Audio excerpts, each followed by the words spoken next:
Wisconsin Broadcasters Association Hall of Famer Bob Berry ruled Milwaukee's airwaves in the 60s and 70s. He spoke with countless musicians and celebrities over the years. Bob collected remarkable recordings of these encounters, which he's now sharing with the public. Here's Bob.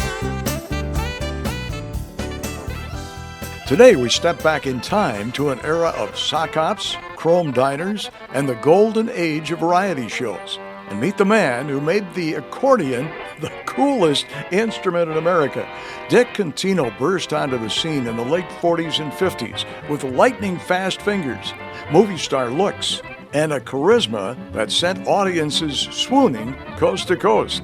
Whether it was on the Ed Sullivan Show, in a packed theater, or playing for our troops overseas, Dick's music captured the spirit of post-war America. Energetic, hopeful, and full of swing. Today we revisit the incredible highs, the hurdles, and the unforgettable moments of a career that defined a generation. So polish up your saddle shoes and pull up a booth at the malt shop. It's time to welcome squeezebox sensation Dick Contino. Dick Contino is on the air with us right now and on the phone with us. And this area has always been pretty good for you, hasn't it, Dick? It really has, Bob. It's been super, and especially lately, during the festive season, the Italian festive season coming out for these last couple of years. Why, I've always been I've been terribly impressed, with the way people have received me in the area. How did you start playing the accordion, Dick? Did you become interested in it, or did your parents say, hey, I think you ought to take up the accordion? Yeah, I kind of started out that way, and I was about 7 years old at first. My dad came home one day and just says, hey, I want you to play this.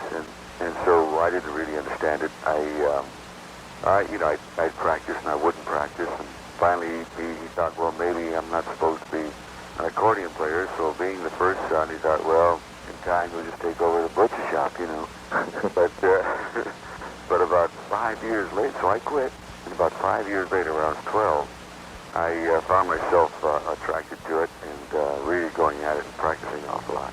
And so then I went to San Francisco for accordion lessons. I was born and raised in Fresno, California, and I found myself taking lessons there. And then shortly after that, when I was still 17 years old, just about to turn 18, is when Horace Heidt came to Fresno to initiate the new program he had on radio. Mm-hmm. And so I auditioned and the rest, of course, I went on to win the very first contest, and then we traveled across the country, and then it was a phenomenal thing that, just happened, Bob, the way it caught on.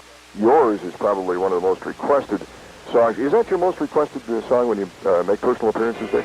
No, Lady of Spain is. Oh, okay, yeah, that's another great one.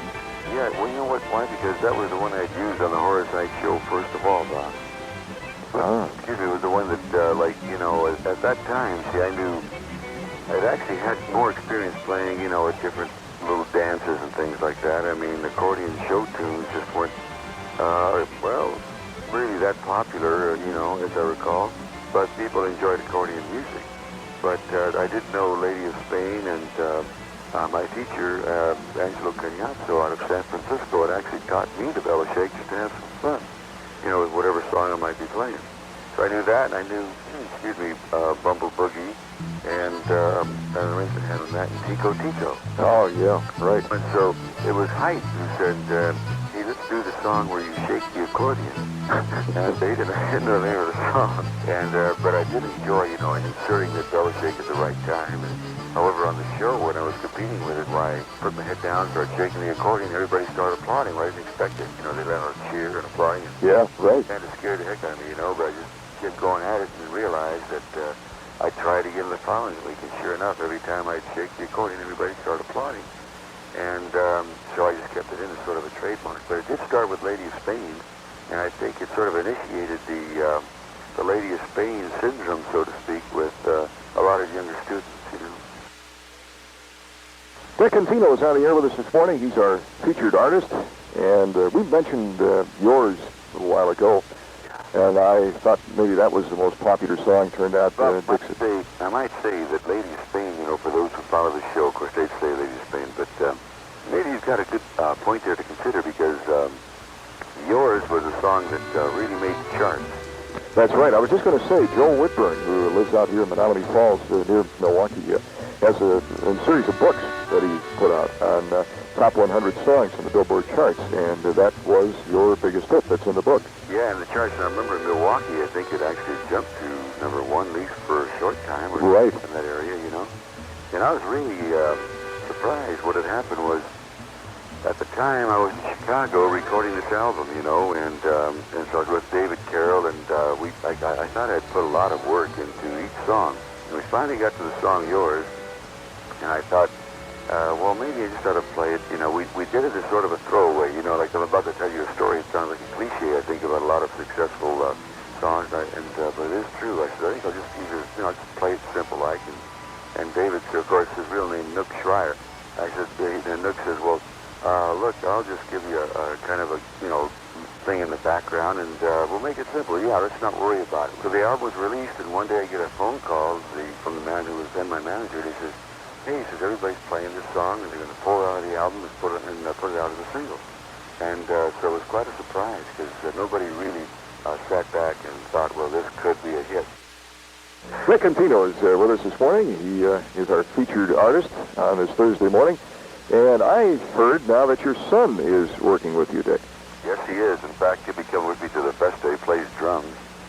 And he really is I tell you what, honestly, God, Bob, he's one heck of a guy. If he weren't my son, I'd be very privileged to know him as a friend. Oh, that's great. We're very close that way. We can relate, and I feel extremely, extremely fortunate. How old is he, Dick? He's 19 years old. Does he really like the type of music that you play? Yeah, he's very aware. Like, in fact, he's a great jazz advocate that way. He's taking presently from Dave Garibaldi. I think he's the drummer with Tower of Power. Yes, right. He's taken from other drummers as well, but his mind is open enough to appreciate the fact that he can really get into it. He can get into a polka. He can get into a boogie.